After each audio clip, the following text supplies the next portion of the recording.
بیا غوښتنه چې نشته نو بیا ضروري ده چې بیخي پې خبرې وکړې نو نه غوښتنه خو نه لرې که نه. زما د ولس ګوره زه درته وایم چې زه د ولس سره مخاطب یم، زه له طالب سره نه یم مخاطب. زه چې ولس ته نماینده کړی، ولس له تا نه غوښتنه کړې ده چې ته ولس نماینده اوسې، له تا نه یې پوښتنه کړې ده. ولس خو خپله په افغانستان کې وجود لري، ولې ولس خپل غږ نه جګوي. دقیق هلته خو دا منئ چې زه یو افغان یم، دا 100% منم. دغه ولس چې په افغانستان کې ده دا سره تاسو منئ چې زه یو افغان بالکل دا د سره منم. بالکل دغه ځای کې چې دا لاندې کوم ملګري ناست دي 1200 کسان، آیا دا سره مني چې دا د افغانستان دي او دغه خلک افغانستان کې 40 میلیونه خلک وجود لري په افغانستان کې؟ دغه خلک خپل دفاع ولې نه کوي؟ تا ته رایه درکړې، ته یې نماینده کړی، حد اقل لس نفره ته ماته وښیه چې تا ته یې زنګ وهلی او تا ته ویلي اوسي چې ته دغه ولس نماینده اوسې، ته یې ولې پوښتنه کوې؟ بل خبره دی وکړله مهرباني. ځواب صاحب ډېره بخښنه غواړم، دا زما کوم تپوس چې و هغه ته لطفا کمپلیټ وکړئ، بیا هغه نه بعد نور خبرې. حتما هارون صاحب دغه نقطه غواړم چې دلته لږ دی ولس تم او دا موضوع لږ منطقي اړخ لري چې د ماته ویلې چې ته کوم ځای نه چا تر اوسه ټاکلی چې ته راځې د ولس په نمایندګي غږېږي. کله چې بګت سنګ د هندوستان د خلکو د پاره د خپل د ولس لپاره د انګریزانو په مقابل کې جګړه شروع کړله، هغه له چا پوښتنه کړې وه چې زه راځم د تاسو په نمایندګي هلته جګړه کوم؟ نه، هغه په داخل د جغرافیې کې و چې بیا هغه پوښتنه کوله. ته په داخل د جغرافیې کې نه یې، ته هلته وجود نه لري. هغه په هندوستان کې ګوره جناب ځواک صاحب، هغه په هندوستان کې وجود درلوده چې نمایندګي کوله. حق لري چې انتقاد وکړي، ولې تاسې نه پرېږدئ انتقاد د کوي؟ یو دقیقه واوره، یو دقیقه ما ځواک صاحب پرېږده. قربان دې سم ګوره هغه نفر چې پوښتنه کوله هغه په هندوستان کې وجود درلوده، ته داخل د افغانستان کې نه یې. مهرباني صاحب هیله کوم خیر د زما خبرې دا چې ته ما داد ته نه پرېږدې، دا بېله موضوع ده. په مهاتما ګاندي په افغانستان په هندوستان کې وجود نه درلود، هغه په ساوت افریقا کې وه. زما خبرې خو اورې که نه؟ زه د هندوستان د انقلاب په اړه ځکه درته غږېږم چې ته په دغه موضوع باندې نور هم سر خلاص کړي. که زه نن د یو افغان ځوان په صفت له امریکا یا له دغې خاورې نه زه خپل غږ د دې ولس په نمایندګي پورته کوم، عمده دلیل یې پوهېږي څه شی دی؟ چې په افغانستان کې شته حاکمه ډله زما د غږ د پورته کولو مخه نیسي. په افغانستان کې د ما نه ډېر تکړه ځوانان شته دي، هم د پوهې له لحاظ، هم د شعور له لحاظ، هم د سیاسي ذکاوت له لحاظ هېڅ هم نه یم. خو د دغه قانون ماته د اجازه راکړي چې زه د ولس په نمایندګي دغلته د افغانستان د دردونو د غمونو په اړه وغږېږم. په افغانستان کې به زه درته د 5 کسانو نومونه واخلم. خیر ده لږ وږ ونیسئ. مطیع الله ویسا د زده کړو دپاره غږ پورته که، تور پې د اجنټ ولګېده، 215 ورځې د طالبانو په بند کې بندي و. استاد مشال د پوهنتون پروفیسور دی، یوازې د تعلیم دپاره یې غږ پورته که، 1 کال 2 کال په بند کې وا چې کله چې له بنده راووته خپلې خبرې نه سوی کولی. په افغانستان کې یو بل کار به وکړو ځواک صاحب، یو بل کار به وکړو. خیر ده خو زما خبرې خلاص. دلته یو 1.9 کې خلک دلته غوږ دي که نه. یو بل کار به وکړو، وخت وټاکه. یو بل رقم د پښتونولي په کود کې در سره یو شرط وهمه، د پښتونولي په کود کې وخت وټاکه. هر ورځ چې ته ټاکې، هر تاریخ چې ته ټاکې، تا ته د خلک رایه درکړي په دې سوشل میډیا کې کومې خبرې چې ته کوې. که تا ویې وړه دغه کومې خبرې چې ته کوې، که تا ته خلکو رایه درکړه، ته دغه ورځ یې وټاکه، تاریخ یې وټاکه او له خلکو نه پوښتنه وکړه په دغه سوشل میډیا کې. دغه 8 میلیونه چې له افغانستان نه وتلي دي او دغه ټول خلک چې تا په دغه سوشل میډیا کې ویني، اشنا د پښتونولي په کود کې هم دغه رقم شرط در سره وهم. وخت ورځ هر چی شي چې ته وایې، وخت یې وټاکه، یو دنه ویډیو جوړه کړه، تا ته د خلک رایه درکړي. فقط یا د زړه درته ولېږي یا قلب یا هر شی چې ته وایې. دې طرف ته به زه یو ویډیو به جوړه کړم، دې طرف ته به ما ته خلک رایه راکړي. دلته به بیا معلوم شي چې څوک د تا تر څنګه ولاړ دي. اشنا دا د پښتونولي په کود کې هم دغه رقم شرط در سره وهم. اشنا سرور جانه خفه نه شي. یو دقیقه سرور جانه که زه طالب زه اکاونټ مې ډیلیټوم، دا اوس مخکې په ځواک باندې روک شو ویډیو راوباسئ، ولا اکاونټ مې ډیلیټوم ولا سوشل میډیا کې مخ کار کړو بیا وایي شرط مو وها. سیلاب اشنا ګوري زامي وروره پرېږده چې خپلې خبرې وکړي حق لري او ځوان دی خیر ده زه وایم چې بالکل ښه خبره ده چې سړی دغسې راسي وغږېږي او د خبرو نه موږ هېڅکله هم تېښته نه کړو. لومړۍ خبره د هارون رور پوښتنه زما په ذهن کې ده چې په زړه کې دا تېر نه سي چې ما تا سوال اګنور کړی هغه زه درته ځواب در کوم. لومړۍ خبره خو دا ده چې سروایور اشنا دلته د دغه شي له وجې خو زموږ وطن تباه سوی چې موږ تل دا کوشش کړی چې د یو چا رهبري په لاس کې واخلو. موږ د چا رهبري په لاس کې نه اخلو. دلته چې زه راځم د ولس دردونه بیانوم، زه د طالب په اصلیت باندې زه غږېږم. ما دلته کلم د رهبرۍ او د مشرۍ دعوه نه ده کړې او نه یې زه کومه او په 100 کالو کې به یې ونه کړم، ځکه چې پر دې خاوره باندې چا د رهبرۍ کوشش کړی نتیجه لکه ډاکټر صاحب نجیب، لکه غازی امان الله خان، لکه سردار محمد داود خان او نور په سیر سوی. نه په وطن کې عزت ورته چا ورکړی، نه په پردي وطن کې او حتی په دارې زړولی. نه د دې مشرۍ زه دعوګیر دی یم او نه د دغه شي زه شوقي یم. پاتې کېږي دلته چې موږ راځو غږېږو، زه په یو آزاد هیواد کې ژوند کوم، زه په دیموکراسۍ باور لرم، زه د بیان په ازادۍ باور لرم. زه دغلته راځم هره ورځ ولس ته نه توهین کوم، نه کنځلې کوم، نه سپکې وایم، نه سپورې وایم. یوازې ولس سره زه خبرې کوم. آیا که د دغه شي ته مخالفت کې چې ځواکه نور ته د ولس سره مه غږېږه د اجازه ته نه لري، نو ماته یو منطقي یو قانون د دنیا راوښی چې زه دغه کار ونه کړم. که د زه په دغه شي کې بند کړلم، زه د دغه شي نه منع کولی اوسم په قانوني لحاظ، زه والله په بلا دا وزل ته درته ټیک ټاک هم پرېږدم، سوشل میډیا هم درته پرېږدم، خدای په امان. خو ته مهرباني وکړه په افغانستان کې د شته ظلمونو په وړاندې ته خپل غږ اوچت کړه. ما تاسو دلته یو بل سره د جنګ دپاره نه راغلي، نه د یو د بل د ملامتولو لپاره. دا حق له تا نه هیڅوک نشي اخیستلی، دا د تا حق ده. په دې مورد کې زه د سره هیڅ کم اختلاف نه لرم او دغه کومې خبرې چې ته کوې همدغه رقم ما نه تنه د همدغه امارات چې همدا اوس ده د دې په مقابل کې مې خپلې خبرې کړې دي. د مکاتبو په مورد کې ویډیوګانې مې وجود لري، تصویري لایف راغلی یم، حتی د مجاهدینو په هغه د اشعارو په مقابل کې زه لایفونه راغلی یم. دلته ټول دلته خلک شهیدان دي. خبره ستونزه په شي کې ده. ګوره جناب ځواک صاحب داسې ده چې بعضې وخت د حقایق باید یعنی داسې نه ده چې موږ ټول دغه بعضې مسایل یو طرف ته داسې وتړو. اوس دغه طالب د افغانستان نننی مشکل نه ده، دا مشکل له کوم ځای نه شروع شوی ده. ولې دغه 20 کلونو جمهوریت باندې چې دغه اشرار چې په دغه جمهوریت کې د حاکمانو په دې باندې ولې خبرې نه کوو، په دې باندې ولې بعضې تفسیر دی ولې قابل د بخلو دي دی ته ولې داسې سروایور اشنا زه دا وایم ګورئ والله په بالله که دغه په افغانستان کې یو هم دی بخلو وړي. د افغانستان ولس حق لري چې له کرزي نه رانیولی تر هر یو بل مشره پورې له غاړې راونیسي. ځکه زما دپاره د ولس دغلته چې د سید سادات په نامه باندې کوم ملګری نازد، دا زما دپاره له دغه شته حاکمانو او له نورو ټولو مشرانو غوره ده. ځکه دا ولس ده، څوک چې په ولس باندې مشري کوي هغه د ولس مسؤل دی، هم د حقوقو، هم د ازادۍ، هم د ژوند. دوی زمونږ پلاران نه دي چې مونږ د دوی په مخ کې غلي کینو. دوی د هر ډول ځواک صاحب دا وایم یو ډېر شل کلن جمهوریت کې دغه کوم اشرار چې په اقتدار کول او د افغانستان د ملت وینې وسخلې او آخر کې دغه نظام ټول طالب ته تسلیم کو. او فکر وکړه ځواک صاحب دغه طالب فکر وکړه بیخي د ما د سر دښمن فکر وکړه ټول منګه قتل عام کړو. دغه سیاسونو چې دغه نظام دغه خلک دغه 40 میلیونه خلک دغه طالب ته تسلیم کړل او دوی وتښتېدل. له دې نه باید اول زه دا پوښتنه وکړم که ونه کړم. زه خو له طالب نه ګیله نه لرم اشنا، طالب نه ما دا موضوع غواړم لنډه کړم ځکه هلته نور ملګري نازي دوی یې خسته کېږي. ګورې که ما دا خبره نه یې کړی چې زه کومه ورځ له ولسمشر غني سره مخامخ کېږم د یو افغان ځوان په صفت به د ولسمشر غني نه زه خپلې ځانګړې پوښتنې لرم او دا پوښتنې به مې هم دا نه چې ته وروره ګوله څنګه سیاستمدار یې او ته څوک یې او زه ورته ډېر نه دلته به د دې ولس ته ځوابونه ورکړې. ته ولسمشر وې، تا ته موږ رایه درکړې وه، ته به د ولس په سرنوشت باندې نن غږېږي. د ما نن ولس 3 کاله 3.5 کاله ښوونځي بندي په دې اړه باندې باید ته وغږېږي، خپل دریځ په واضحه کې.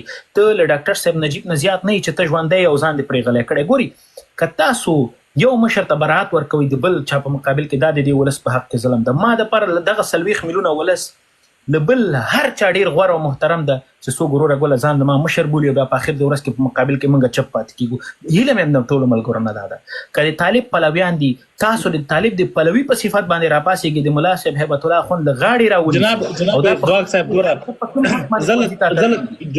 زواک صاحب اخرینه جمله زم درته وایم زه له طالب نه ګیله نه لرم ځکه که طالب ته د ما دښمن بولې زه له خپل دښمن نه ګیله نه کوم ځکه دښمني خو همدغه رقمي چې ګرد کړم نوشي جان دي چې سره رقم بیا کوي بیا همغه رقم ته چې جناب محترم صاحب په دغه 20 کال په دغه جمهوریت کې ته حاکم وې رئیس جمهور د نیولې ته معاون اول پورې ته وزیر د دفاع پورې وزیر د داخلي پورې رئیس عمومي امنیت ملي پورې یو نفر د وتښتېده وزیر د دفاع دلته مسؤل وزیر د دفاع وتښتېده معاون د اول شامل امر الله صالح ورونه ټول د څه وتښتېدلې دغه ټول ملت مو زما دښمن ته دغه اخرینه جمله باندې زواک صاحب اخرینه جمله باندې ګوره کله تیښتې ټکې کارو کنه دا د هغو سربازانو په حق کې ستر ظلم او جفا دی نه دي تښتېدلي عقب نشیني تکتیکي کړې ده نه دي تښتېدلي عقب نشیني تکتیکي کړې نه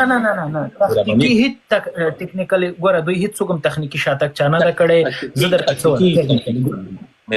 ګوره تکتیکي یا ټیکنیکلی وات ایور چارڅ ورته وایي ګورئ زما مشرانو پر دې ولس باندې پر دغه نظام باندې پر دې سیستم باندې سیاسي لوبه وکړه او دغه سیاسي لوبه یو خبره درته کوم سروایور کته دغه د بحث دومره ټیټ راولې کنه تر دې لیوله کته دومره لوړ بحث کې باید ستا مخاطبین سوګي پوهیږي ستا مخاطبین امریکایي ستا مخاطبین دوحي طالبانی او جمهوریت دا سلور ادرسه دي پر دو باندې به خبري وکړو پر دې باندې تمخه خبري چې جمهوریت چاله منځوي وړله او په کوم ډول منځ لاړله طالب ته حکومت چا وسپاره لکه څنګه د سوریې دغه وسنه حاکم جولانی باندې $10 ملیونه پری هغه څورته یو قیمتي پری خو امریکا هغه پری لغوه کړله دا وروره ګول ټول قصه تاسو معلومه ده ماته معلومه ده نن که طالب دا سینه ډوي چې ما وروره جهاد کړو ما په افغانستان کې دا جمهوریت لمنځه یوړ تم په د خبرې زم په د خبرې چې طالب په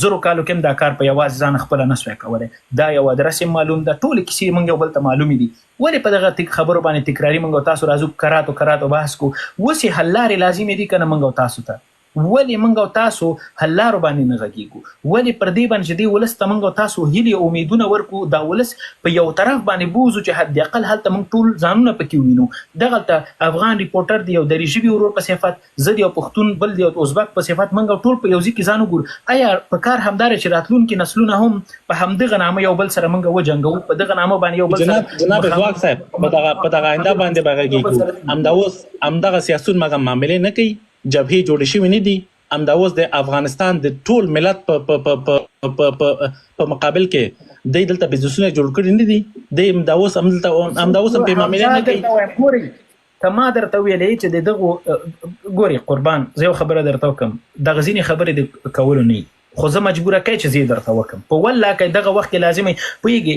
دا د خلکو په افکار باندې ډیر بد تاثیر کوي د دوه په ذهنیتونو باندې ځینی مسلې ولا کده بحث وړي چې کله تا ولس یو ځلی په خبره باندې پوي کړله په کیسه باندې د پوي کړله زه ته قسم خورم سروایور ته مختصه زری تر شامنډي وهم چې کم ډول امر ته کې بیا به زه در سره کوم خدا ولس باید په دغه سي حساس وخت کې باید منګ بل خواته بونزو دا باسونه نور نه دي دا په ټیک ټاک باندې زه ګورم پیږي خو خو په یو لایف کې 2000 کسان ناسو پښتون به تاجک کنځ تاجک به پښتون کنځ مانن هغه لیونه 500 کسانو تخکته سی وی او ما د منګ دغه ډول لیونه چې هغه کې ټول ځانونه ویني 500 لزر شل زرته هدف شعور ورکول لدی خواته په سوشل میډیا خو من کمبل کمال کول هم نسو کنه شعور ورکول فکر جوړول فکر رغونه دا زمنګ کار دی او دا بکو نتیجه به بیا ته وګوري ک چیرته زمنګ دغه خبري موثر نه وي تاثیرناک نه وي ملا یعقوب د دفاع وزیر دی 13 ورځ په یو خبري ناسته کې پیګه څه وایي سیده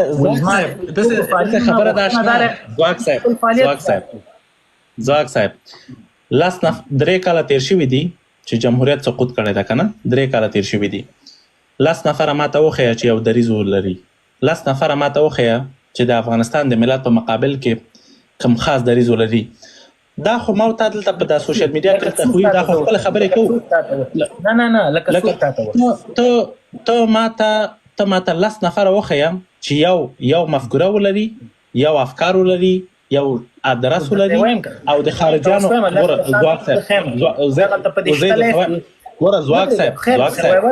یو په دمو د تا خبرې دي، یو زه درته سیاسي ادرس وایم چې نړۍ د په رسمیت باندې وپېژني، نړۍ تا ته احترام وکړي، د تا ادرس معلوم وسي. ته حد اقل په دغه ټول د درې کالو کې حد اقل 15 نفره اوسي چې دغه نړۍ تا ته په یو رقم تا ته وګوري چې ته یو ادرس ولري، یو دفتر ولري، تا ته وایي چې واقعا ته یو دغه رقم مفکوره لري. همدغه نقطه سروایور اشنا ګوره پاکه به درته نن ووایم، هم د دفتر لارې ماته معلومې دي، هم ماته ادرس جوړونه هم راته معلومه ده، خو دا هغه تکراري خبرې دي چې موږ مشرانو په 45 کالو په افغانستان کې کړي. حکمتیار په پاکستان کې خپل ادرس درلوده، همداسې نور همدغه ډول نن چې په امریکا کې کته څه فکر کوي چې زه په دې قصو نه سر نه دی اخلاص چې زه په دې امریکا کې ځان ته ادرس جوړولای اوس مزان باندې 15 نفر راټول کم، بیا زما او د حکمتیار او د نورو په منځ کې توپیر څه شي. ګوره زه تاسو همدا خبره تکرار کوم، دا توپیر دا چې ته جمهوریت یو آزاد مفکوره لري، حکمتیار سره ځان مه مقایسه کوه. جناب ځواک صاحب ما بل رقم پوښتنه درنه کړې ده. ګوره ځواک صاحب ما د افغانستان سیاسي پوښتنه درنه کړې. جناب ځواک صاحب ما د افغانستان دغه د ټول دغه سیاسي تشکل پوښتنه درنه کړې ده چې 15 نفره د اوسه پورې وجود نه لري، 3 کالو کې یو ادرس وجود نه لري، نړۍ د په رسمیت باندې نه پیژني. خیر ده ګوره سروایور اشنا، طالب په رسمیت څوک نه پیژني، د افغانستان ولسونه هلته ژوند کوي. دلته کچېرې زمونږ خبره کېږي که نه، او د طالب په مقابل کې د یو جبهه یا د مخالف لوري په اپوزیسیون هر څه چې ته بولې، یو خبره درته کوم، طالب په 2000 کې تښتېدلی و، په 2008 کال کې په افغانستان کې بیرته را پیدا سو. د موږ د افغانستان د جمهوریت د سقوط 3 کاله کېږي، 15 کاله وخت نور مشته ده چې موږ ته ادرس پیدا سي، موږ ته هم فکر ملګری پیدا سي، بیا به ورسره 15 کاله نور بیا به د خیر مننه. 15 کاله نور همداسې کېږي سیده، هیڅ مشکل نشته ده ان شاء الله. خدای دې وکړي چې دا ځواک صاحب زه خپل پوښتنه مې ځواب مې نه واغوست. مننه ټولو ته ښه وختونه. ټولو ته سلامونه ونیکې هیلې. خدای دې وکړي چې صحتمند اوسئ. دلته حسیب خان ځواک بعضې خبرې وکړي، بعضې خبرو ته اشاره وکړه، غواړم ګورئ مخکې حسیب خان ځواک ویله وایي کرزي صاحب ته یې د خاین ملي خاین لقب یې ورته ورکړ، ویله چې دا ملي خاین دی. زما د دې دا خواهش دی چې حسیب خان ځواک وروره زه به ستا سره په څنګ کې ولاړ وی، کاشکې که تا په دې 20 کال کې ورته هغه وخت کې د ورته تا ملي خاین ویلی وی چې کوم وخت کې چې کرزي صاحب امریکایان یې راوستل، ملک یې پیشغال کړ، افغانان په بمبار کړه، پښتانه په بمبار کړه، افغان په د خاور لاندې کو، د افغانانو د پښتنو ودونه جنازې کورونه په بمبار کړه. هغه وخت کې کتا هر خاين ته کتا خاين ویلې وي، په خدای قسم زه تاسو نن ودرېدلم. مګم نن چې کرزي صاحب راغلی دی د اوسني د نظام سره ناست مشرانو سره ناست دی او د اتفاق او اتحاد چې ولس پرې راغون شي، ولس په یو ملت شي، ځکه په دې 500 کالو کې دا ولس یو ځای شوی نه دی، دا ملت یو شوی نه دی. مګم نن چې راغلی دی هغه د اتفاق دپاره راغلی دی. تاسو باندې دام بده لګېدلی، تاسو زړه کې غټه کینه نیولې ده چې ولې کرزي صاحب راغلی دی او د حقاني صاحب جنازې ته راغلی دی، د دې سره یو ځای ګرځي یا ویډیوګانې راوځي. یوه خبره دا ده. دومره خبره مخکې د سپین بیرغ خبره راغله او د درې رنګه بیرغ خبره راغله. اوسنی نظام که تاسو ماته هر یو مشر ماته راته راویښوي په ثبوت کې چې کوم مشر ویلي چې موږ درې رنګه بیرغ نه منو. اوسني په نظام کې هر چېرته که تاسو وینئ په تیارو باندې که پاسپورټ باندې که چېرته میدان هوایي هر چېرته د اوسني د درې رنګه بیرغ شته. هېڅ کوم مشر دا انکار یې نه دی کړی. همیشه زموږ دا مشرانو ویلي دي چې کله چې د بیرغ خبرې شي دا به د ولس پرېکړئ. دا د دویمه. مخکې دلته عزیز پولاد صاحب او دلته یو بل ورورو حاجي سیلاب وکړه، هغې یو بعضې خبرې توهینامیزې وکړې چې تیر مجاهدین طالبانو به جنګ کو، په چادري کې به یې کو، څنګه کو. په دې 20 کالو کې جنګ وشو، ټولو ته معلومات شته، د ولس په سترګو په مخ کې دا ټول حالات تیر شو. ټول ته معلوم دی چې طالب سره کوم وجنګېده، سره کم طالب د لاس کې به یو لاس کې به وسله و بل کې به قرآن و. دا د الله په خاطر د وطن په خاطر د خاور په خاطر به جنګېده. هغه طرف ته به یو نظامی به هغې مخې ته به هغې مخې ته به خارجي به او هغه خارجي به ورله ګریوان ته لاس اچوه، دی به ورته ویل چې لاس مه اچوه. که چېرته توهینامیز خبرې شي، د پیغور خبرې شي، بې پیغور خبرې ډېرې دي. خو موږ اوس زموږ مشرانو موږ ته دا نصیحت کړی دی، موږ ته همیشه دا وایي چې نه به تاسو توهین کوئ، عفو عمومي شوی دی، دا تاسو ورون دي، دا ستاسو افغانان دي. همدا اوس هم دا پخواني نظامیان د زما سره په وطن کې هم دي، په اردو کې هم دي، په اداراتو کې هم دي، ما سره په ښار کې هم ګرځي. هېڅوک ورته پورته کتی نه شي. پخوا مې دښمن و، نن مې افغان دی، نن مې ورور دی. درېیمه دا بیګانې د لایف خبره موضوع راغله چې جنرال صاحب ډاکټر نجیب ته څه توهینامیز خبرې کړې وې. هغه لایف ما واورېده. په هغې لایف کې اول حسیب خان ځواک دا خبره وکړه چې ستا مشر او اوسنی نظام دا پاکستانی دی. هغې په ځواب کې ورته دغه توهینامیز خبرې وکړي. که زه چېرته کینه لرم، که چېرته اوسني نظام مشران یا مجاهدین کینه لري یا نفرت لري د ډاکټر نجیب څخه، بیا د هغې قبر ته به زه تلی نه، ما به ورته دوا نه کولی. د هغې قبر اوس هم هر سړی د تېر نظام او پخواني وطن ته مسافرین راځي، هغه قبر ته ودرېږي، دواګانې ورته کوي. که چېرته ما ته نفرت لرلی، ما به ورته خدای نخواسته موږ به ورته هغه ارامګاه به ورله موږ تخریب کړی وی، خو هغه کار موږ ونه کړو. بیا دلته خبره د جنګ راغله. ورور د جنګ خبره چې راغله په دې 20 کالو کې او 50 کالو کې ټولو ته معلوم شوی دی چې چا کې ایمان او چا کې غیرت او څوک وطن ته جنګېدلي، څوک اسلام ته جنګېدلي دي او څوک د خارجیانو په ترڅنګ جنګېدلي دي. اوس چې دا کم دیو دا د جنګ خبرې کوي، دا جنګ هم خیر دی. که امریکایان تښتېدلی وی تښتېدلی دی وی، که ستاسو مشران تښتېدلی وی تښتېدلی دی وی، خو کار چې تاسو پاتې شوی وی، تاسو زموږ سره په دې میدان په 3 کالو کې تاسو ته خپل هغه ته سنګرې جوړ کړو، خپل ملګري ته تیار کړه، اماده یې کړه، تاسو ته جنګ ته تیار کړه. 20 کاله یې رسه وډزول. دلته تاسو راغلی سئ، نه جبهه هم شته، نه ستاسو سنګر شته، ټیک ټاک دی، فیسبوک دی، سوشل میډیا ده. نن دا ډوزې وایي، هغه ډوزې وایي. په خدای یقین وکړه چې دا بعضې ملګري دا خبرې کوي، شرمېږم. موږ ځان څه شرمېږو. زه په دې شرمېږم کاش کې دا زما دښمن خو دونه غیرتي وی چې مخامخ راته ولاړ په دې تندي خو ایشتلی وی، نه دا چې هر ورځ راځي د افغان نوم پیدا، د مسلمان نوم پیدا، مګر داسې سپکې خبرې کوي، د بې ایمانه خبرې کوي چې سړی ورته حیران پاتې شي چې دا دښمن به دغسې. مګم زه اوس هم تاسو ته وایم، حسیب ځواک صاحب هر کله چې راځي د اتفاق خبره وکړه، د اتحاد خبره وکړه. ته زموږ ځوان یې، په خدای زه یو مجاهد یم، ما په دې ټیک ټاک کې خلک پیژني چې زه څوک یم، زه لابیګان یم، زه په خپله طالب یم. نن چې افغانستان ته راغی، نن دې په سر کېنومه، خو په دې شرط باندې که ته وطن ته راغلی، وطن ته ژمن وي، اسلام ته ژمن وي، افغانیت ته ژمن وي، ته زما د سر تاج یې. دغسې هر یو افغان چې راځي. خو که دلته ته راځي، ته ما ته د پاکستاني خطاب کې، ته اوسني نظام ته د اوسني نظام په سترګې نه ګورې، او ته کله ورته د پاکستاني خطاب کې ټول افغانان پیږي چې غوا توره شودۍ سپینې. لطفا دغه د نفرت خبرې مه کوئ. ګینې د زور معلوم شوی دی، زموږ هر څه سره معلوم دی د ولس. تاسو خبرې تا 3 نقطو ته اشاره وکړله، په ټولو ملګرو نه په اجازه، ځکه مخاطب زوم زه غواړم دلته یو څو خبرې ولرم. وایي کرزي امریکا راوستل او افغانان یې پرې بمبارد کړل. ته دې خبرې ته خپل لږ متوجه ته یو ځل دوباره خپلې خبرې یو ځل بیرته خپله واوره. کرزي امریکایان افغانستان ته راوستل، که ملا صاحب محمد عمر ښاغلی اخندزاده زما غږ لرئ؟ کرزي امریکایانو راوستو، ځان یې مخکې کړی و، افغانانو ته ویل چې دا ستاسو مشر دی، او هماغه خپل نظام کې په افغانانو ویې ما سره به د ټکو چالاکي نه کوې، ته ځواک سره مخامخ ناست یې. نه زه پوهېږم. لومړی دی ویلي چې کرزي امریکایان راوستل، اوس دی ویلي چې امریکایانو کرزی راوسته. زما پوښتنه تا نه ډېره همداسې مستقیما ساده پوښتنه ده، ملا صاحب محمد عمر امریکایان راوستل که کرزي؟ دا ستاسو پخوانیو اشرارو او ستاسو پخواني هغه کوم چې جنرالانو هغې ټولو په همدغه کافرو ته یې بلنه ورکړه، هماغې راوستو. په افغانستان کې د امریکا د راتګ اصلي دلیل څه شی و؟ هغه خو یوه بهانه وه د اسامه بن لادن.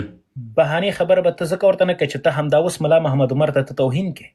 ملا محمد عمر ته توهین کوې، ځکه ملا محمد عمر او طالبان پر دې خبره باندې ویاړ کوي، او دا د دوی دپاره دوه تاریخي لاسته راوړنې دي چې طالب یې په خپل تاریخي کتاب کې لیکي. وایي چې زموږ لومړنۍ لاسته راوړنه دا ده چې موږ د یو عرب پر سر، د یو مسلمان پر سر، د یو مجاهد پر سر باندې مو غیرت وکړه، ننګ مو وکړه، جهاد مو وکړه. او دویمه لاسته راوړنه مو دا ده چې شهید ډاکټر صاحب نجیب مو په دار وځړوه. دا د طالبانو دوه سترې لاسته راوړنې دي. ته ولې اوس د ملا محمد عمر دغه قصې ته د امریکا بهانه نوم ورکې او ځان ترې نه خلاصې؟ مهرباني وکړه. آیا ملا حسب خانه ګوره هغه خبره چې کړې ده تاسو په غلطه معنا ته اغستې. هغې ویلي که دغه شخص که په افغانستان کې موږ سره رجوع وکړي، موږ ته رجوع وکړي، موږ به دغه شخص پیدا کړو، موږ به یا درېمګړي وطن ته هېواد ته به تاسو ته وسپارو. هغې دا نه دي ویلي چې اسامه بن لادن په افغانستان کې و. دا هېڅکله نه دي ویلي. به داسې یو کار وکړي ځکه نور درته هغه نورې خبرې دي ځکه نور نه غواړم درته ځواب کړم ځکه چې ته په همدغې نقطه کې یو څه ناڅه مطالعې ته خپل ضرورت لري. یا بر یو کمبل مشر طالب راګیر کې او دا پوښتنه به ځینې وکړي چې ملا صاحب محمد عمر د یو عرب پر سر باندې 40 میلیونه ولس د امریکا تر تیغه ولې تیر کړل؟ ولې 40 میلیونه افغانان د خپل خیخي قرباني کړل؟ ولې ملا محمد عمر را پاتېږي د یو عرب پر سر باندې ټول افغانان عزتونه ناموسونه هر څه په دې عرب باندې قرباني؟ که په کندهار کې په یو کور باندې امریکایان را ننوتي دي ملا محمد عمر یې مسؤل دی. که په هلمند کې په یو کور باندې امریکایان ننوتي دي مسؤل یې ملا محمد عمر دی، بل هیڅوک نه دی. نه یې کرزی مسؤل دی. سبحانه که ته زما مشر ته ملامتې ته دې ولې بیا د ډاکټر نجیب ته ولې مطالعه نه کوې چې هغه ولې روسان یې راوست؟ روسان چې راغلي ولې ورسره ولاړو؟ آیا روسان ډاکټر نجیب ویستل که مجاهدین ویستل؟ بحث د ما د تا همدلته تمامیږي چې ډاکټر صاحب نجیب نه وروس راوستی او نه هغه وخت کې ډاکټر صاحب نجیب و د وروس په راتګ کې ته تاریخ باید لږ زره دوباره ووایي. او راځم اخرنۍ خبرې ته. د دې پر ځای چې ته راسې دلته پر دې باندې بحث وکړي چې د اتفاق خبرې وکړي، د وطن کې د اتحاد خبرې وکړي، دا ما ته ځکه مه کوئ چې 20 کاله کله په افغانستان کې موږ دغه خبرې کولې چې راشئ طالبانو کېنئ دغه موضوع موږ د خپل د دې ولس سره حل کړئ، د دې حکومت سره یې حل کړئ. ملا محمد ملا هیبت الله خان او ملا برادر دی په خپل خوله باندې وایي چې موږ له امریکا سره غوښتل کینو او هغه سره دا موضوع حل کو. اصلا کې د افغانستان اسلامي جمهوریت د طالب لپاره مهم نه و، نه د افغانستان د ولسونو د هغوی حالات ورته مهم و، نه افغانان ورته مهم دي. خانه ته د امریکایانو د لاس لاندې وې، تا کوم خپلواکي نه درلودله؟ زه مجبورم چې امریکایانو سره خبرې وکړم چې هغه رامخکې کړم. تاسو واک درلوده؟ تا واک درلوده؟ اوس د چا د لاس لاندې مهرباني وکړه؟ تو که د خپلواکه یمه خپلواک نه یم، آیا د تیر نظام غوندې ما کوم دته خارجه شته څوک په ما باندې خپلواک دی؟ څوک خلاصه شوه. زه پر دې باندې تورن وم چې ته د امریکا تر لاس لاندې وي. ته د امریکا د لاس لاندې اوس نه یې؟ ولې یم؟ ته ما ته ثبوت کړه څنګه یم؟ د هفتې 83 میلیونه ډالر امریکا تا ته ولې لیږي؟ ای وروره دغه د ګوره هغه ته خپل ګوره مؤسسات پخواني پاتې دي، کوم بشر دوستانه چې کوم مرستې کوي خپل مؤسساتو ته کوي. پرون که په لایف کې وي ما په دې اړه باندې د امریکا د سنا د یو وکیل د هغه ډېرې ساده خبرې دلته دی ولس ته کېښودلې. یو خو به خلک نه تیر باسئ، ولس به تیر غلطوئ نه، پاکې خبرې به کوئ. امریکا څنګه طالب افغانستان ته دوباره راغی، په کم ترتیب باندې راغی، په کم ډول باندې راوړل سو، مسخرې نه دي کنه. ګوره حسن خان که ته دا خبره ماته د امریکایانو نقل ماته راکې دا ولې نه منې چې هغلته امریکایان راجګېږي دا وایي چې موږ افغانستان کې موږ شکست وخوړو، موږ باغ وخوړو، موږ زور د طالب درلوده د مجاهدینو د افغان د ولس نه دغه تیر نظام. هغه خبره ولې ته نه منې؟ ګورې اخوندزاده صاحب محترم، په دغه خبره باندې نه تر اوسه پورې کومه ویډیو شته چې دا تا په کوم ډول باندې امریکایانو په خپله ویلي موږ په افغانستان کې ماته زه ته ثابتومه شته ته بعضې سینل یا نور ته انټرویوګانې واوره تا ته په خپله به ثبوت شي. مهرباني وکړه دغه ویډیو ماته ته راوړه چې د امریکا ولسمشرانو دغه خبره کړې چې موږ په افغانستان کې ماته وخوړله. مهرباني زه وایم ډونالډ ټرمپ ولیکه په دغه کې په یوټیوب کې دستې راځي موبایل هم در سره دی، خپل په موبایل کې ولیکه دستې راځي، ته ولیکه واتساپ ته ولې غاړه نه پرېږدې حقیقت ته وګوره. ګورې یو کار وکړئ چې ادعا کوئ د ادعا دپاره مو خپل باید تاسو ثبوت خو یو وار ولیکه په ټلیفون کې چې ټرمپ څه وایي د طالبانو په اړه.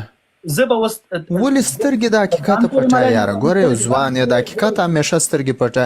سهار تر اوسه دا دغونې ځوانان درته غږېږي، ته خپله خبره کوې. دغه څه خبره ده ویلي کول ته اخرنۍ خبره د بحث اصول دا دي مخکم تیر ورځم پر د همدغه خبرې باندې موږ بحث درلوده چې د موږ افغانان چې کله بحث کوي پر خپل خبرو باندې نه پیږي کله چې سړی یو ارګومنت وړاندې کوي د هغه د دفاعي لپاره یعنی موږ ګرد افغانان نه پوهیږو یو ته پوهیږي په نه پیږي کنور پیږي ته خو نه پیږي که په افغانستان ګوره ته کدلته دا کې چې ورور د امریکا ولسمشر دا خبره کړې ده چې موږ په افغانستان کې ماته خوړلې ته مجبور مکلف یې د خپل د ارګومنت د سپورټ په خاطر باندې بدلته ته ثبوت راوړي burden of proof چې ورته وي هغه هم دا ده زموږ ثبوت دغه د اسف جان چې موږ باید امریکایان سترې محکمې ته راکش کو سمه ده ډیره مننه د دوی څنګه ورور نه دی تخپل نور معنا پوهیږي خبره لري چې بیا زه هغه ورسته زم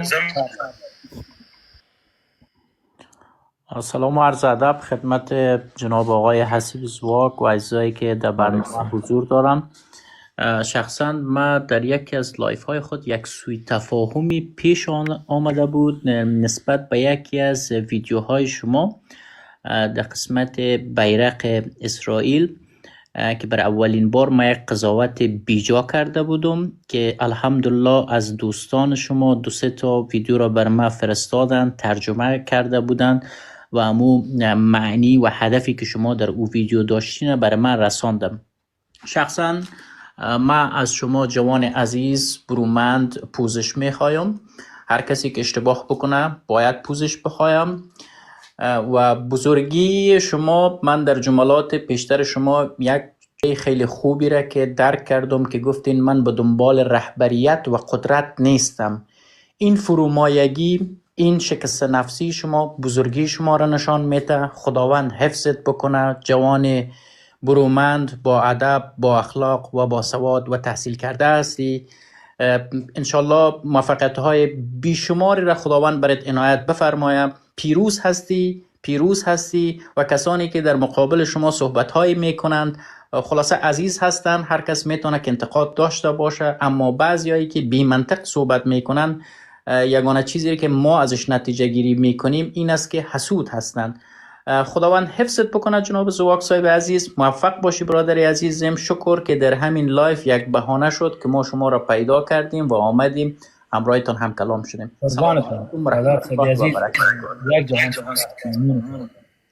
سلام احترامات تقدیم افغان ریپورتر دوستایی که در لایف در بالای لایف هستن و پایین لایف. خدا کنه همتان لباس عافیت بر تن داشته باشین.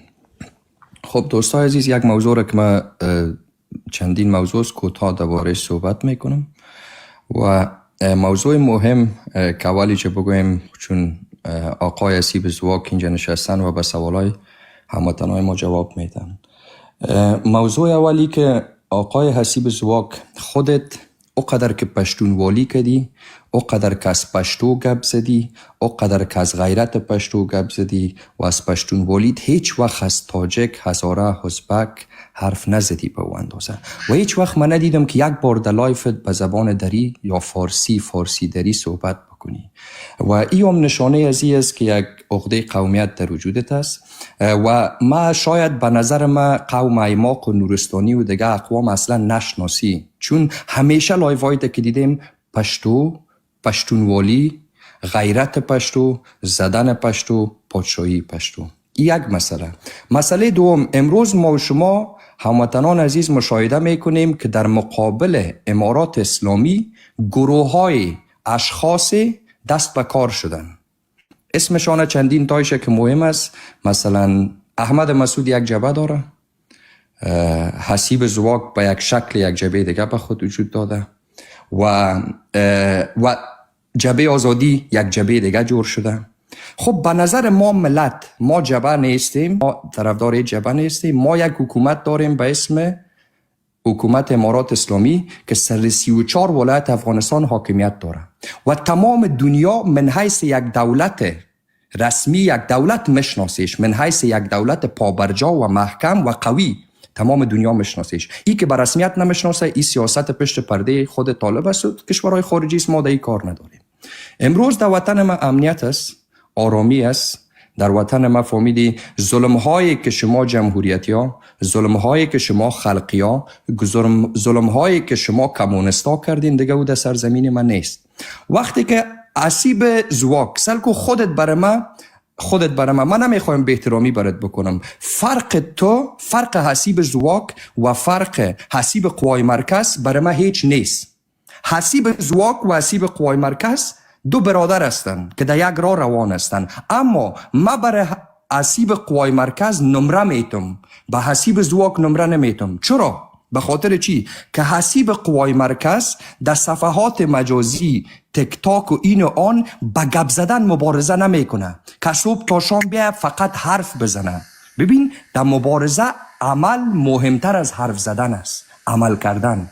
ما عمل شما را هیچ وقت ندیدیم بجز از حرف زدنتان. پس در اینجا حسیب قوای مرکز و خودتان برای ما یکیستین، نه ولس مشر و ولس مشر بازی است، نه این و آن. برادر عزیز، ما یک چیز دیگر برات میگم. وقتی که میگی ضد نجیب پلویم، ضد امان الله خان پلویم، تا نجارشم، خو دی امان الله خان خزه چی و زدا به احترامی نکوم اکسو نیدی کنه چه امی وجود خودش فهمیدی دامن پوشیده، نصف پایش معلوم میشه، قولایش معلوم میشه، چادر در سرش نیست، از چوکات اسلامی و افغانیت بیخی بیرون است. آیا شما که پلویان امان الله خان و نجیب هستین، امی رقم با خواهرایتان و مادرایتان و فامیل خودتان هم همی رقم زندگی میکنه؟ آیا بی ستری زندگی میکنه؟ اگر زندگی میکنه چرا عکسایش ننداختین؟ چرا ما نمیبینیم شما را؟ در زمان نجیب هم که بود، امی یک حالت پیش رفته بود که زنها در حالت زندگی میکردن که فرق بین زن و مرد و قدر نمیشد. پاها لچ، شرابخانه در پالوی مسجد، بدنامخانه در پالوی اینمی شرابخانه، هر کس دلش که هرچی میخواست بکنه. ببینین برادر عزیز، وقتی که شما از قانون اسلامی، از دین اسلام، از یک کشور اسلامی صحبت میکنین، پس قانون کمونیست اروپا و انگلیس در کشور من نبیار جوان. تو در انگلیس زندگی بکو، هر وقت که به مثل امان الله خان واره، به مثل نجیب واره، امو رقم با فامیل خودت رویه کردی و فامیل خودت امو رقم پرورش دادی، باز بیا سر ملت مردم افغانستان ما گپ بزن. شما کلتان در اروپا هستین، در اروپا لذت ببرین، عیشت و معیشت بکنین. در افغانستان بگذار که ملت مردم بیچاره و غریب ما آرام باشه. اگر مکتبا هم باز نمیشه به خاطر شما باز نمیشه امروز. که اگر تو در مقابل از اینمی دولت از صبح تا شام، از شب تا صبح توهین میکنی، تحقیر میکنی، در دینش گپ میزنی، حتی صحابه را شما توهین کردین، حتی با بیرق اسرائیل از دستی که عقده دارین، از دستی که زورتان داده، با بیرق اسرائیل گردنتان زدین، از اسرائیل دفاع کردین. پس شما خود مسلمان نمیگین وقتی که کمونیست هستین، واضح خود بگوین که ما کمونیست هستیم. میفهمم که خوت میگیره آقای حسیب زواک، چون این گپای است فقط حرف آخر خود ما نمیره میزنم. یک خجالتی برای شما میگم که شما میگین افغانستان که است به مثل مادر ماست، مادر زمین است. به انگلیسی برش میگم مادرلند، انگلیسی ها میگم مادرلند، ما شما میگیم مادر زمین. خب اول یک چیز برای تو من محترم بگویم، وقتی که تو مادر زمین، مادرلند میگی، چطور جرأت مردانگی و شرافت و غیرت و عزتت برای تو، افغانیتت برای تو اجازه میده که تانگ و توپ تیاره 47 کشور سر شکم مادرت بیاری و قدم بزنه با سلایش؟ و توی افغان که امروز در اروپا هستی، مثل حسیب قوای مرکز وارد داخل افغانستان شده نمیتونی، در پهلوی 47 کشور استاده شوی سلا بگیری و مادر بمباره در سر فرق مادرت پرتی و تو امروز بیایی برای ما بگویی که ما وطنم میسازم. تو اگر میساختی در 22 سال چرا نساختی؟ در وقت نجیب چرا نساختی؟ در وقت کارمل چرا نساختی؟ در وقت امان الله خان چرا نساختی؟ اگر ساختی چرا امروز من مسافر هستم؟ چرا اینقدر به هزارها، به صدها هزار افغان ما به شهادت رسید؟ چرا یک دولت تو پا به جای نبود؟ برادر پشتون، من تو را میگم، برادر پشتون، کل برادرای پشتون گوش کنین.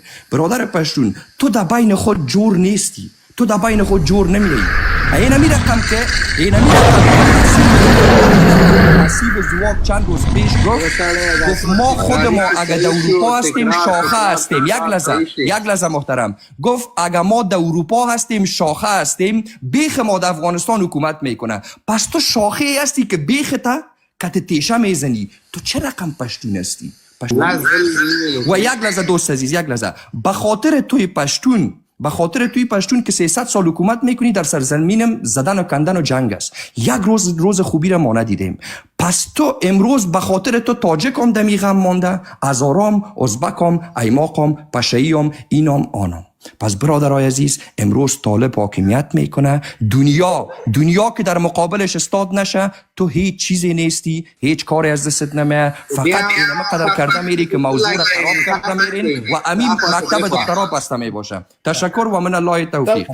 تشکر. شب خوش دوستان. د کوتاه سوالاتون مطرح کنیم. یک دوره اسیب خان زواک برادر، من میگم همین شما رونده هستین، از این خاطر سوالای کلگیره هم یک بار یادداشت کنین، هم یک بار جواب بدین، به خاطر از اینکه باز مکالمه دی ورور تل لاندو کې څو خبرې وکم او ولې کته سودا خو رافته خیر شما جواب بدین.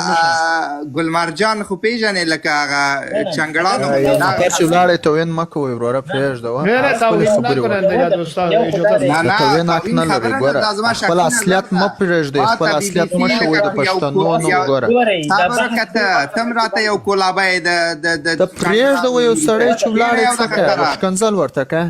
چې ښکنځل مې کړي یو دغه مایکونه بند کړئ. ځواک صاحب بخښنه غواړم مشر یو خبره دغه الګ سیدا ټول ورځ د افغان قابل بالکل خو اجي سیلاب او رطوبه خداستان پښتون نه دا یو کولابی نه بهتر ده. د افغان توهین تاکیر بون که اسیب خان جواب بده کنزلمار ده دا تکلیف لري جاسابو ګورئ زه ژبه لرم. دغه خبرې مې چې ورته په دومره ارام مغزونه واورېدل، دلیل یې دا و چې زه پوهېدم چې د دې دغه ټولې کیسې همدا دي. تاجک کولابي او یو قنداري کولابي بیا څنګه ته نه پشتیواني کوي لکه نوري وروره کولابیانو سره خو اسیب ولاړ دی، د مسعود زوی دی وریا دی، د موږ قنداریان دا رقم کولابي دغه اوس دی سمې سعادت ته ورور وایي، سمې سعادت ته دی ورور وایي، سمې سعادت ته د مسعود زوی ته ورور وایي. یو سړی ګوره دلته باس ملي باس دی، یو سړی چې حقیقت وایي ولې سترګې پټوي. یو پارسیبان چې زموږ سره درېږي او تاسو وروره د پښتنو پښې واست. ګورئ یو خو دغه د اصول د خبرو همدای دغه مخاطب زومه د نورو نه مې هیله داره چې تاسو د چا د خبرو ځواب مه ورکوئ. هغه ملګري چې دا کمې خبرې ماته وکړلې، د هغه خبرې له پیل نه تر پایه پورې دا په کانټرډکشن کې وي. زه د نقیض خبرې وکړلې. که تاسو غواړئ چې هغه نقطې زه درته په ګوته کړم، ښه یې په خلاصو غوږونه واورئ. همدغه ځوان تاسو بیرته راپورته کوي او دا پوښتنه ځینې وکړئ چې ته افغان یې. که ده درته ویلې چې زه افغان یم، مخ تورم. صحیح دی. اوس یې راپورته کوي افغان ریپورت تو رو خدا بزنه که امور یک بار نمیاری بیا در بالا تو بیار بالا اموره. هغه قسم ده که په ژوندم کوم پرستی وکړي، هغه زه پیژنم، زما لایف ته راځي هسې په ناجایزه مه کوه وروره. ځوانه یو شی زده که چې کله یو کس غږیږي، چې کله د نوبت راغی بیا د مایک ولګوه. ته ولې داسې مریض یې داسې وارخطا چې زر زر باید خبرو کې ودانګې؟ ستاسو لاره ورکه ده وروره، د یو چا جواب نسې ورکولی، بالا بیا راځي داسې خبرې مه کوه. یو نوري ته پښتون نه یم، زه پښتون نه یم، زه پښتون یم. ورکه خیر ده. اوس اجازه ورکه نوری برادر، آصف خان برادر، ملنگ برادر، من یک گفتنی دارم برادرای عزیز گوش کنین.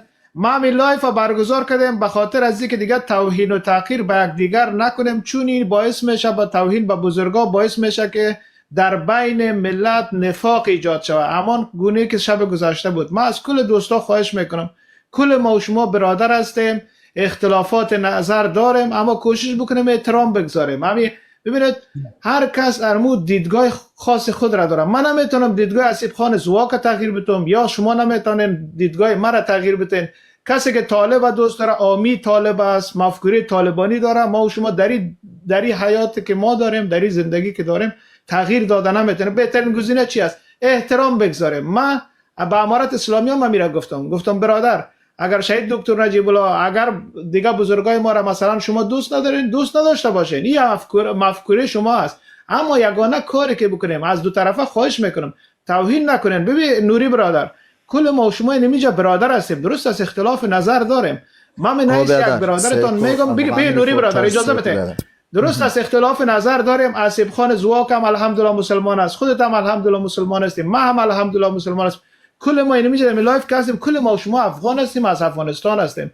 همه ما و شما من نیست یک هموطن، کاری بکنیم اختلافات ما در جایش ما باید انتقاد پذیر باشیم، سوالایتان رو مطرح کنیم، منتظر باشین که اینا جواب بده. توهین و تحقیر نتیجه نمیده. تمام برادر نوبت دی که بغیر نوبت ده وروره ځوانه دلته ما 15 شپږ دقیقې د هغه ځوان خبرې واورېدلې له غازي امان الله خان نه، بلکې د شهید د احمد شاه بابا نه راونی تر دینه پورې ټول توهین کړل او دلته سر نیولې ټیټ په خبره باندې. نو ستا د وجه ته ما بې عزته کوي که تا غیرت در وشتلی که ته زما سره درېدلی وای نن ورځ ما ته دغه خلکو داسې خبرې کوی سوې، که تا نن ورځ نه وای ویلې سمیع سعادت زما ورور دی، سمیع سعادت وای مسعود زما ورور دی، ته اصلي نقطه د پښتنو ته وروره قسم د ستا د وجه ته موږ بې عزته.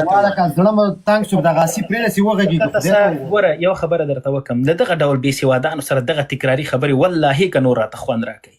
دا ټول عقده‌يي خبرې کوي. ګورئ زه دلته هغه ځوان چې دا کمې خبرې وکړلې په ځینو نزاکتونو باندې موږ سر نه خلاصو. هغه چې په کم ډول وغږېده تاسو د هغې په منافقت باندې ولې سر خلاص نه کړ؟ دلته یې انډایرکټلی ټول افغانیت هم تر سوال لاندې راوسته، 300 کاله تاریخ هم تر سوال لاندې راوسته، او دا پوچ مغزه ورته لاندې نازده ورته ګوري فکر کوي چې هغه د ما په طرف لګیا د اعلان کې چې هغه وچ کلک منافقت کوه. دلته ګوره لومړی خبره همغه ځوان والله په بالله که ځان ته افغان وایي، یوه خبره.